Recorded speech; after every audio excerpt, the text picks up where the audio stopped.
नमस्ते दोस्तों, आज हम बात करेंगे इंडिया में इनकम टैक्स के बारे में। एक जरूरी चीज है रेसिडेंशियल स्टेटस। यह तय करता है कि आप टैक्स कहां देंगे। आपका रेसिडेंशियल स्टेटस तय करता है कि आपकी कितनी इनकम पर इंडिया में टैक्स लगेगा। यह इसलिए जरूरी है क्योंकि यह आपकी टैक्स की देनदारी पर असर डालता है। अब आप सोच रहे होंगे यह जरूरी क्यों है। मान लीजिए आपने विदेशी दौरे से खूब पैसा कमाया।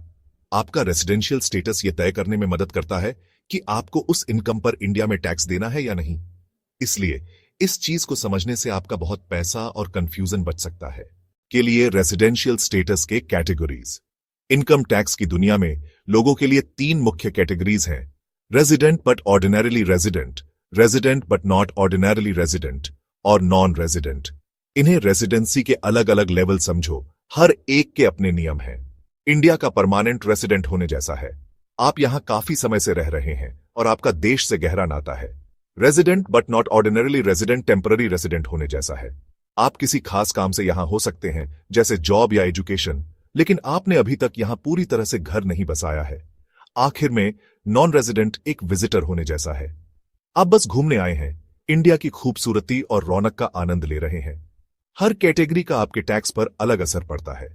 उदाहरण के लिए रेजिडेंट बट ऑर्डिनरीली रेजिडेंट लोग अपनी पूरी दुनिया की इनकम पर टैक्स देते हैं, जबकि नॉन रेजिडेंट लोग सिर्फ इंडिया में कमाई गई इनकम पर टैक्स देते हैं।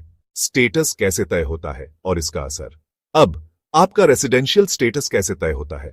इनकम टैक्स डिपार्टमेंट यह देखता है कि आप एक फाइनेंशियल ईयर में कितने दिन इंडिया में रहे हैं।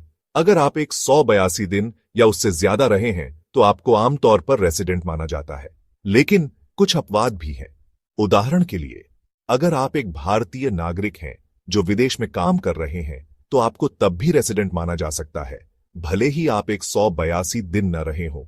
ये टूर पर होने जैसा है, लेकिन फिर भी इंडिया को रिप्रेजेंट कर रहे हैं। आपका रेसिडेंशियल स्टेटस सीधे तौर पर आपके टैक्स की रकम पर असर डालता है। रेजिडेंट बट ऑर्डिनरीली रेजिडेंट लोग अपनी दुनिया भर की इनकम पर टैक्स देते हैं, जिसमें इंडिया से बाहर कमाई गई इनकम भी शामिल है। दूसरी तरफ resident but not ordinarily resident और नॉन रेजिडेंट लोग आमतौर पर सिर्फ इंडिया में कमाई या प्राप्त हुई इनकम पर ही टैक्स देते हैं। HUF का रेसिडेंशियल स्टेटस और जरूरी बातें। अब बात करते हैं हिंदू अविभाजित परिवार HUF की। ये संयुक्त परिवारों जैसे होते हैं जिन्हें टैक्स के लिए एक अलग यूनिट माना जाता है।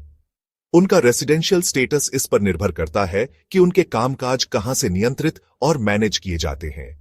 याद रखें, इंडिया में टैक्स के नियमों का पालन करने के लिए आपके रेसिडेंशियल स्टेटस को समझना बहुत जरूरी है।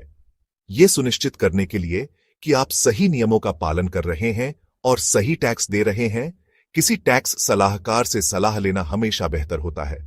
तो लीजिए इंडिया में इनकम टैक्स के लिए रेसिडेंशियल स्टेटस पर एक छोटी सी जानकारी। याद रखें, टैक्स के मामले में जानकारी होना और तैयार रहना हमेशा बेहतर होता है। आखिरकार आप टैक्स वाले की नजरों में गलत नहीं दिखना चाहेंगे, है ना?